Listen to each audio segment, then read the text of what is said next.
కులవాళ్ళతో ఈ కులవాళ్ళతో తింటారు. అసలు మీరు ఎవరు చేశారా మంచి పనులు? మద్యాన్ని మీరే అమ్ముకున్నారు, ఇసుకని మీరే అమ్ముకున్నారు. ఎన్ని చెప్పాలి? అసలు ఏం చేశారు మీరు? వాటాలు వేసి పంచుకోవడం తప్ప. ప్రభుత్వం అనేది కాంట్రాక్టుల పరంగా ప్రజలకు ఇస్తారు, ప్రజలు అమ్ముకుంటారు. నువ్వేంటి ప్రభుత్వం పెట్టేసుకుని అమ్ముకుంటావు? ఇవాళ ఇసుక ఫ్రీగా ఇస్తున్నారు, మద్యం రేట్లు తగ్గించారు, మద్యాన్ని అమలు చేస్తున్నారు. అర్థమైందా? ప్రజలకు అతి తక్కువ ధరల్లో. ఏంటి అంత గవర్నమెంట్ అంత డెవలప్ చేస్తుంటే, అంత కష్టపడుతుంటే దయచేసి ఆ గవర్నమెంట్కి ఎవరో అడ్డు రాకండి. కష్టపడుతున్నారు, పనులు చేస్తున్నారు. పనులు చేయకపోతే ఎవరినైనా ప్రశ్నించండి, ఎవరినైనా విమర్శించండి. అవుతారు. తప్పులు చేసిన ప్రతి ఒక్కళ్ళు కూడా, అది ఏ గవర్నమెంట్ కానీ ఎవరు కానీ అరెస్ట్ అవ్వాలి, అరెస్ట్ చేయాలి. ఎవరినైనా సరే నేను చెప్తున్నా, ప్రజలకి న్యాయం జరగాలి. నాకు ప్రజల పక్షం. 6 నెలలు ఏముంది? ఇప్పుడు వాళ్ళకు ఒక రూల్స్ ఉంటాయి, రూల్స్ ప్రకారం ఫాలో అవ్వాలి. ఫాలో అయ్యి ఆ రూల్స్ ప్రకారం అరెస్ట్ చేయడం జరుగుతుంది. ఉంటుంటే అరెస్ట్ చేయడం కదా, సాక్ష్యాధారాలు అన్ని ప్రూఫ్స్ కావాలి కదా, వాటిని తీసుకున్నారు. అంటే పోసాని విషయంలో ఏం ప్రూఫ్స్ ఉన్నాయి అనుకుంటున్నారు సార్ మీరు? ఉన్నాయి, పచ్చి బూతులు తిట్టిన సాక్ష్యాలు లేవా మీకు తెలుసు కదా, మీ వీడియోలు మీరు చూస్తుంటారు కదా. అంటే ఏ విధంగా తిట్టాడు? ఎన్ని ఫ్యామిలీస్ ని ఇప్పుడు లోకేష్ తిట్టాడు, చంద్రబాబు నాయుడు తిట్టాడు, పవన్ కళ్యాణ్ అయితే చాలా దారుణంగా నిత్యంగా తిట్టాడు. ఇప్పుడు లేని కల్పించి నేను తిడతా. అర్థమైందా? నేను లేనిపోయిన కల్పించి నేను తిడతా. అది కరెక్ట్ కాదు. అర్థమైందా?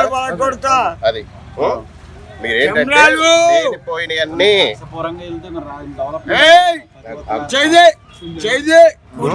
అర్థమైందా? అది అర్థమైందా? ఇదిగో ఈ కుర్చీ తాత కూడా అన్నిటికీ అడ్డు వస్తుంటాడు. కొంచెం ఈయన కూడా కంట్రోల్ చేసుకోండి. అర్థమైందా? చిరంజీవి విషయంలో, పవన్ కళ్యాణ్ విషయంలో మాట్లాడతాడు.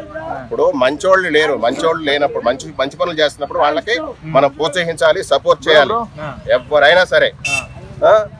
తల్లికి అన్నం పెట్టడం, అర్థమైనా? చెల్లికి ఆస్తులు, ఇక్కడ కోట్ల ఆస్తులు ఇచ్చారు వీళ్ళు. చెల్లెళ్ళకి చిరంజీవి గారి ఫ్యామిలీ కోట్ల ఆస్తులు ఇచ్చారు. ఆవిడకి ఆస్తులే పంచలేదు, ఆవిడ మీద కేసులు పెట్టాడు. అన్నం ముద్ద పెట్టలేదు, చెల్లికి ఆస్తులు లేవు. అసలు చెప్పాలంటే జగన్ గురించి ఇంకా తెలుసుకోరేంట్రా బాబు అని చెప్తున్నా ఆంధ్రప్రదేశ్ ప్రజలకి. దయచేసి ప్లీజ్ తెలుసుకోండి. మరి చాలా మంది ట్విట్టర్ లో వి స్టాండ్ పోచాని అని అంటున్నారు. చాలా మంది కార్యకర్తలు వి స్టాండ్ పోచాని అని అంటారు. కొంతమంది ఉంటారు కదా, వీళ్ళకి సపోర్ట్ చేసేవాళ్ళు, వీళ్ళు వాళ్ళకి సపోర్ట్ చేసేవాళ్ళు, ఎవడో టీముల వాడికి వర్క్ చేస్తానే ఉంటుంది. దయచేసి మీకు కూడా చెప్తున్నా, మంచి చేసేవాడు ఎవడైనా ఆయన ప్రోత్సహించండి, చెడు చేసేవాడు ఎవడన్నా ఆయన శిక్షించండి. దయచేసి మీరు ఇప్పుడు రాదు, ఏ ప్రాసెస్లు ఉంటాయి, గవర్నమెంట్ ప్రాసెస్లు ఉంటాయి. నేనేం గవర్నమెంట్ కాదు కదా. గవర్నమెంట్ రూల్స్ అండ్ రెగ్యులేషన్ ప్రకారం వాళ్ళు ఎప్పుడు వస్తారో, ఎప్పుడు చేస్తారో ఏంటో, వాళ్ళు చేసిన తప్పులను బట్టి కోర్టులు, పోలీస్ స్టేషన్లు వాళ్ళకి ఇచ్చే శిక్షణలు బట్టి అట్లా ఉంటాయి. అర్థమైందా? అది సార్ ఇప్పుడు గతంలో మీరు ఏమన్నారు పోసాని కృష్ణమూర్తి గారు పవన్ కళ్యాణ్ గారిని అమ్మ నా బూతులు తిట్టారు, చాలా పర్సనల్ గా వెళ్ళి తిట్టారని చెప్పారు. సో గతంలో పవన్ కళ్యాణ్ గారే వ్యాఖ్యలు చేశారు. 2019లో చూసుకుంటే టీడీపీ వాళ్ళు మా ఎంఐని తిట్టారు, అది ఇది అని చెప్పి చాలా ప్రతి సభల్లో మాట్లాడారు. మరి ఎందుకు టీడీపీ వాళ్ళని పవన్ కళ్యాణ్ గారు రియాక్ట్? లోకేష్ గారు కూడా పవన్ కళ్యాణ్ గారిని తిట్టారు స్ట్రైట్ గా. మరి ఇప్పుడు ఎందుకు కలిసి అప్పుడు తిట్టారు, ఇప్పుడు ఎట్లా మంచి వాళ్ళు తీసుకుంటలేరు? అంటే ఇప్పుడు అంటే కలిసారు, వాళ్ళ తప్పులు వాళ్ళు తెలుసుకున్నారు, వాళ్ళు కలిసారు. ఏదో గవర్నమెంట్ ఫామ్ వాళ్ళకు ఒక న్యాయం, అంటే వీళ్ళకి న్యాయం ఉండదు. అవి బయటకు వస్తాయి, ఇవి బయటకు. అంటే ఇప్పుడు చంద్రబాబు నాయుడు కూడా జైలు పంపిస్తారు అంటారు పోసాని గారు. చంద్రబాబు నాయుడు, పవన్ కళ్యాణ్ గారు చంద్రబాబు నాయుడు కూడా జైలు పంపిస్తారా? ఏమో చెప్పలేము. ఇక ముందు ఆ ఫ్యూచర్ లో ఎలా ఉంటుందో ఏంటనేది చెప్పలేము. అది అర్థమైందా? తప్పులు గవర్నమెంట్ అంటే ఒకటి ఉంటుంది కదా, అది వీళ్ళు మంత్రులు పదవులు గవర్నమెంట్, వాటికి గవర్నర్ ఉంటాడు. అర్థమైందా? రైట్స్ ఉంటాయి, ప్రూఫ్స్ ఉంటాయి, ఆట ప్రకారం శిక్షలు ఉంటాయి. అర్థమైందా? మీరు కూడా ఎవడైనా ఆడి ఏ పార్టీ కానీ ఎవడైనా సరే, నేను ఈ పార్టీ ఆ పార్టీ కాదు, ప్రజల పక్షంగా నేను పోరాడతాను. అది నా సిద్ధాంతం. అది మెయిన్. ఎవడు తప్పు చేసినా వాడిని శిక్షించమని చెప్పండి, ఎవడు మంచి చేసినా వాడిని రక్షించమని చెప్పండి. ఇది 100% వెళ్తాడు. ఎందుకంటే 3 సార్లు ముఖ్యమంత్రి అయ్యాడు ఆయన పచ్చి బూతులు తిట్టారు. ఒరే నా కొడుకు, అదే పార్టీలో ఉండి, అదే పార్టీలో పెరిగి, అదే పార్టీలో తిని, అదే పార్టీ లీడర్ని తిడితే మీరు జైలుకి వెళ్దా? 100% జైలుకి వెళ్తారు.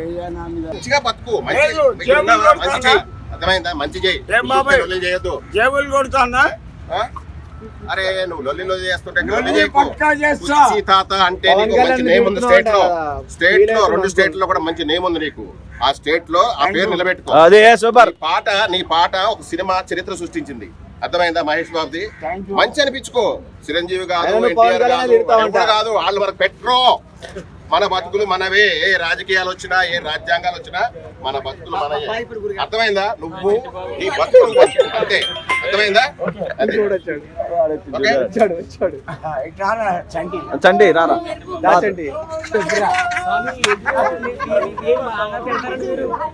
మీరు తిడితే అందుకే భయపడితే ఎవరు తిట్టవారు మీరు అందరితో మీ కాడికి రావాలంటే భయపడుతూ ఎవరు గురుగారు ప్రేమతో మీ కాడ రావాలా. అది పవర్ అంటే మీకు అభిమానం ఉంది, ఓడు గురువుని మించుతాడు. సింహంలో ఉంటాయి. ఎందుకంటే మీ కళ్ళు సింహంలో ఉంటాయి. మిమ్మల్ని చూస్తే అందరు రావాలా, అందరూ భయపడకూడదు. మన పుచ్చి గారు రా పాప అందరూ మిమ్మల్ని చూస్తే అందరూ మైకులు పెట్టాలి, అలా రావాలా.